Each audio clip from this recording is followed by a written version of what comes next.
the self-cause cause.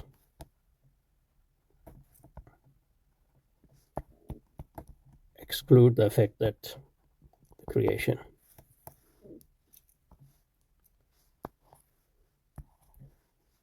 Because otherwise it won't be a cause in the full sense, and it won't be an explanation according to its own criterion, which is that for every effect you need cause, which is outside that cause effect, otherwise it won't explain it. But that Iqbal says is objectionable, because if effect is outside the cause, so here he is taking it in a special sense, so then it is a limit to the cause, because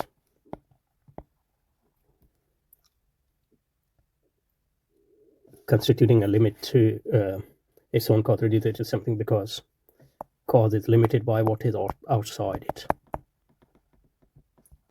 In a similar way, finite is limited by what is outside it. It's a cause which is supposed to explain, because it is infinite, becomes finite. And that's famous Hegelian objection, because Hegel said this is what Hegel called bad infinity. Because Hegel said that, and by bad infinity, what he means is what is normally meant by infinity.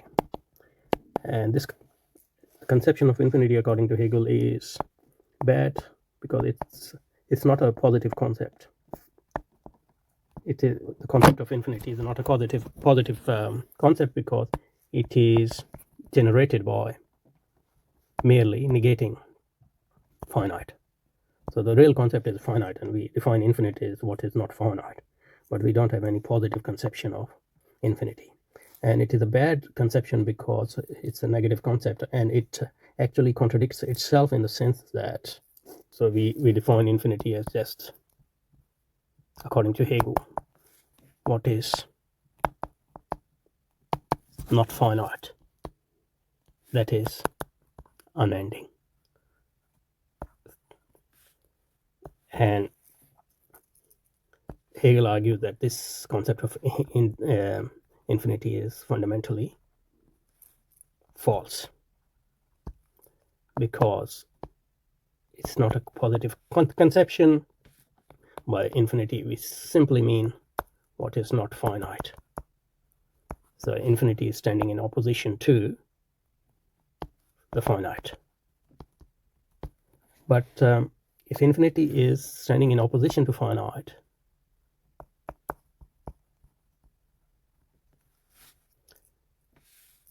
then in fact it is limited by this very opposition to the finite. So even though infinite is supposed to be not limited, in fact it is limited. And that's the very point Iqbal is making, actually. So Hegel's point is that infinite, we define infinite as not finite.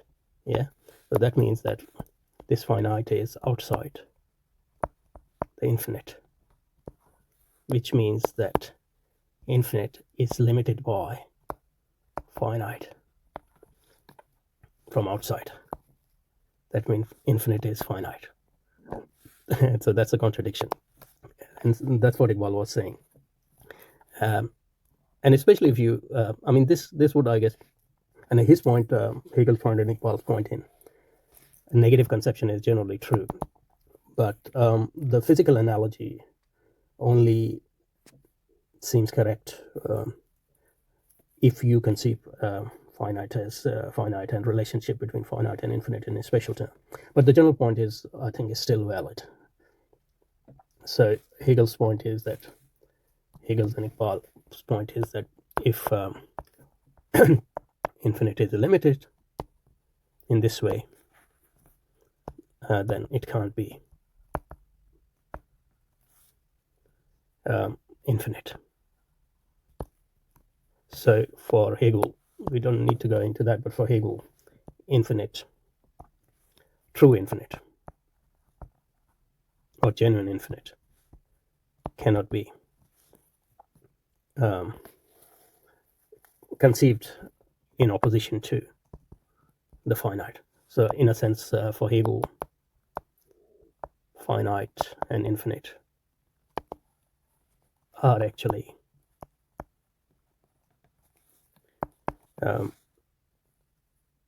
presuppose each other